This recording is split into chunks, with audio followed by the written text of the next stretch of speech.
छोटी, बड़ी, मोटी, पतली, टेढ़ी मेढ़ी या परफेक्ट गोल, सभी के घर में रोटियां ज़रूर बनती हैं। सभी अपने घर में रोज़ ही रोटी बनाते हैं। और आपने नोटिस किया होगा कि एक घर में अगर 4 औरतें भी रहती हैं ना, तो भी हर किसी की रोटी बिल्कुल अलग बनती है। हालांकि तवा, चकला, बेलन सभी एक होते हैं, क्योंकि जब जो भी औरत घर में रोटी बनाती है तो उसके हाथ से जो रोटी बनती है तो कहीं ना कहीं उसकी एनर्जी भी उसमें आती है। और रोटी से जुड़ी बहुत सारी चीज़ें ऐसी हैं जिन्हें हमारे बड़े फॉलो करते आए हैं, और कहीं ना कहीं अगर आप भी उन चीज़ों का ध्यान रखते हैं तो आपके घर में भी बरकत रहेगी, माता अन्नपूर्णा का वास रहेगा। और कहते हैं ना कि थोड़े से में ही सभी का पेट भर जाता है, बस वही वाली बात होती है। तो आज की वीडियो में मैं आप लोगों को बताने वाली हूँ कि जब आप अपने घर में रोटी बनाते हैं तो आपको कौन सी ऐसी छोटी छोटी बातें हैं जिनका ध्यान रखना चाहिए, जिनको फॉलो करने से आप भी देखेंगे कि आपके घर में बहुत ज़्यादा बरकत होगी। और आटे से जुड़ी मैं वीडियो डाल चुकी हूँ, जिसमें मैंने आपको आटा कैसे गूंदा जाता है, आटे को कैसे रखना चाहिए, आटे की सभी महत्वपूर्ण बातें मैंने उसमें बताई है। क्या चीज़ें हैं जो आपको भूल कर भी नहीं करनी चाहिए, वरना जो है ना आप देखेंगे आपके घर से बरकत चली जाती है। और किन चीज़ों को अगर आप फॉलो करते हैं तो आप देखेंगे आपके घर में बहुत ही ज़्यादा बरकत रहेगी, हारी बीमारी कटती हैं, साथ ही में सुख समृद्धि आती है। तो आप इस वीडियो को भी ज़रूर देखिएगा, लिंक मैं आपको डिस्क्रिप्शन बॉक्स में दे दूंगी, चेक कर लीजिएगा आप। तो चलिए आज हम अपनी रोटी से जुड़ी हुई कुछ बातें जान लेते हैं। तो देखिए, जब आप रोटी बनाते हैं तो सबसे पहले तो आप हमेशा अपना जो तवा है उसे धोकर ही रोटी के लिए चढ़ाएं। मांझ आपने चाहे पहले से ही रखा हो, पर आप धो लीजिएगा पहले।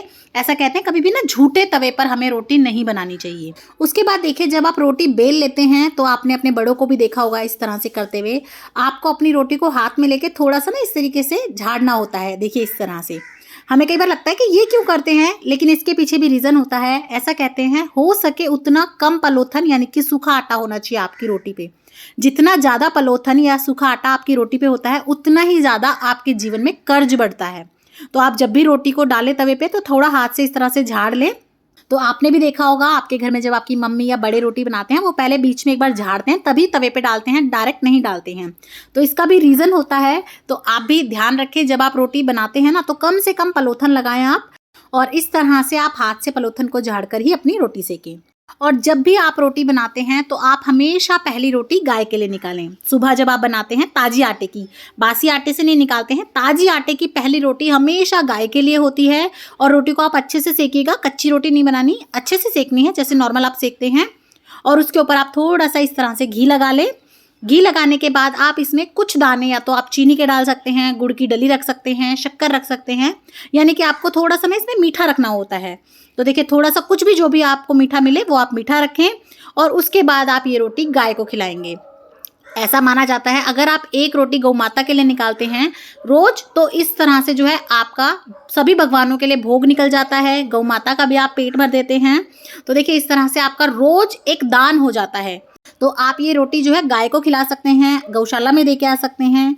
और कई लोगों का प्रश्न होगा कि गौशाला नहीं है हमारे घर के पास, या गाय नहीं मिलती, रोटियां खराबी हो जाती हैं, तब क्या करें। तो देखिए, आपने गाय के नाम से निकाल दी, कोई दिक्कत नहीं है। आप इसे छोटा छोटा तोड़ के पक्षियों को डाल दीजिए, चींटियों को डाल दीजिए, या अगर दूध वाले भैया आते हैं तो आप उन्हें दे दें, उनके पास गाय होती है, वो खिला देंगे। उसके बाद आप अपनी सभी रोटियां सेक लें, जैसे भी जो जो खा रहा है आप सेक लें। लेकिन जो आखिरी रोटी होती है, जो लास्ट की रोटी हम बनाएंगे ना, एक तो वो मोटी बनानी है आपको, हो सके तो 2 रोटी जितनी आपकी होती है उतनी लोई लें, 3 की भी ले सकते हैं। जितनी आप इसे मोटी बनाएंगे, यानी कि पीछे की रोटी जितनी भारी बनाई जाती है, उतना ही ऐसा कहा जाता है कि आपका एक तो पीछा भारी होता है, यानी कि पीहर भारी होता है, और दूसरा जो है ना आपका जो खुद का घर है वो भी आपका जो है भारी रहता है, यानी कि बरकत रहती है। तो देखिए, ये लास्ट का आटा है, मैंने सारी रोटियां सेक ली हैं। उसके बाद जितना मोटा हो सकता है मैं इस तरह से ये रोटी बनाती हूँ। तो देखिए, ये हम मोटी रोटी बना लेंगे, आखिरी की रोटी भी कहते हैं इसे, पीछे की रोटी भी कहते हैं। और ये रोटी हमें घर में किसी को भी नहीं देनी चाहिए, घर में किसी को नहीं खानी चाहिए रोटी। ये रोटी आपको हमेशा कुत्ते को देनी चाहिए। ऐसा कहते हैं पीछे की रोटी हमेशा कुत्तों की दी जानी चाहिए। इससे जो है ना आपके ग्रह भी बहुत अच्छे होते हैं। और देखिए, बिना झोली के भिखारी होते हैं ये, तो इसी तरह से हमें उनके लिए भी रोज एक रोटी ज़रूर निकालनी चाहिए।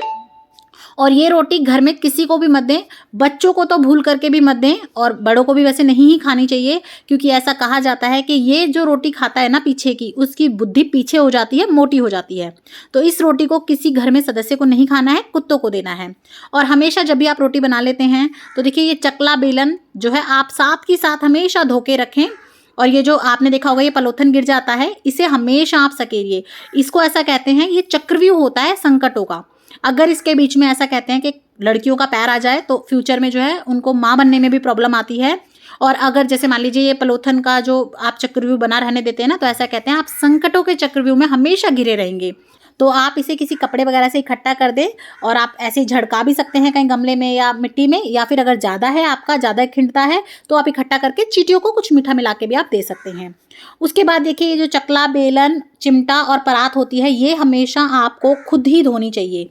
तो आप इन्हें हमेशा खुद ही धोएं। आपके घर में अगर मेड बर्तन करने आती है तो भी बाकी के बर्तन वो कर ले, कोई दिक्कत नहीं है, लेकिन ये जो बर्तन होते हैं ना, चकला बेलन परात और चिमटा, ये आपके घर के होते हैं। ये आपके घर की जो है समृद्धि होती है, आपके घर की बरकत होती है। तो इसमें हो सके तो आप अपने ही कंट्रोल में रखें इसे, किसी और से इन्हें ना धुलवाएं। और कभी भी इन्हें झूठे बर्तनों में बिल्कुल भी मत डालिएगा। आप अगर इन्हें झूठे बर्तनों में रखते हैं कि बाद में बर्तन साफ़ होंगे तब कर लूँगी, तो आप यकीन मानिए बहुत बड़ी गलती कर रहे हैं। इन्हें आपको हाथ की हाथ धोना चाहिए। अगर आप हाथ के हाथ नहीं भी धो रहे हैं तो पानी थोड़ा भर के साइड में रख दें, झूठे बर्तनों में ना रखें, और आप खुद धोएं। इसे आपको मेड से नहीं धुलवाना चाहिए, आपको खुद ही धोना चाहिए। और रात को तो इन्हें झूठा छोड़ के बिल्कुल नहीं सोना चाहिए। उसके बाद देखिए ये मेरी कुत्ते की रोटी है, ये मैं अच्छे से पका लूँगी। इसे भी हमें कच्चा नहीं डालना है कुत्ते को कि चलो कुत्ते की बन रही है ना, थोड़ी कच्ची पक्की डाल दी। अच्छे से इसे सेक के इस तरह से आप बनाएं।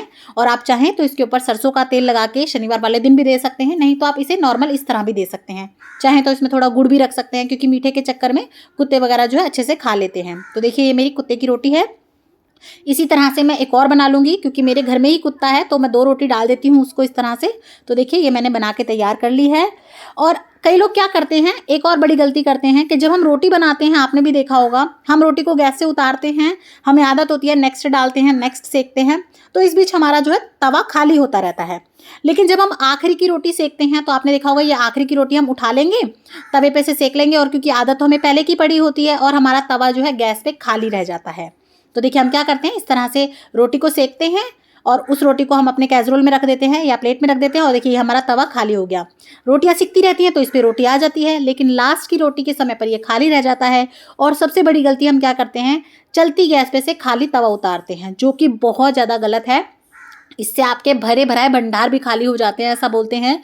तो उस केस में आप क्या करेंगे, हल्का सा सूखा आटा इस पे बुरक दीजिए। अगर आपको याद नहीं रहा था तो हल्का सा सूखा आटा बुरक दीजिए, उसके बाद आप अपने तवे को हटा सकते हैं। वैसे तो सबसे अच्छा यही रहता है कि जब आप लास्ट की रोटी सेकते हैं ना, तो रोटी को सेकने के बाद तवे पे ही रखें और फिर तवा उठा लें।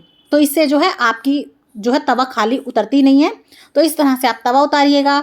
और देखिए सबसे पहले आप अपना गैस का चूल्हा वूल्हा हो सके तो साफ़ करें, उसके बाद आप खाना खाने बैठें, या उसके बाद आप कुछ और करें। लेकिन कई लोगों को आदत होती है गर्म खाना खाने की, या कई लोग क्या करते हैं पहले बना के बाद में साफ़ करेंगे, लेकिन अपना जो है खाना खाने बैठ जाते हैं। चलिए कोई बात नहीं, सभी की अपनी आदत है, लेकिन हो सके तो आप अपना हल्का सा इस तरीके से ना किचन में अपनी गैस के ऊपर और साइड में स्लैब पे कपड़ा मारें तो बहुत अच्छी बात है। इससे जो है ना आपके घर में हमेशा बरकत बनी रहेगी, और 2 की कमाई में भी 4 का गुजारा होता है, ऐसा कहा जाता है। तो देखिए इसी तरह से आप क्लीन कर लें। और चलिए अगर आप बाद में क्लीन करते हैं तो भी आपका गैस का चूल्हा और जो आपकी स्लैब होती है वो जितनी ज़्यादा आपकी साफ़ रहेगी ना, आप देखिएगा आपके घर में उतनी सुख समृद्धि आएगी, उतनी बरकत होती है। तो आप भी अपने घर में इस तरीके से जो है हमेशा अपना काउंटर टॉप जो होता है उसे अच्छे से क्लीन करके रखें। कई लोगों का मैंने देखा है बहुत ज़्यादा गंदगी होती है गैस के नीचे या साइडों में, तो आप देख लीजिए जितना ज़्यादा गंदा होगा उतना ही माँ अन्नपूर्णा जो है आपसे दूर रहेंगी।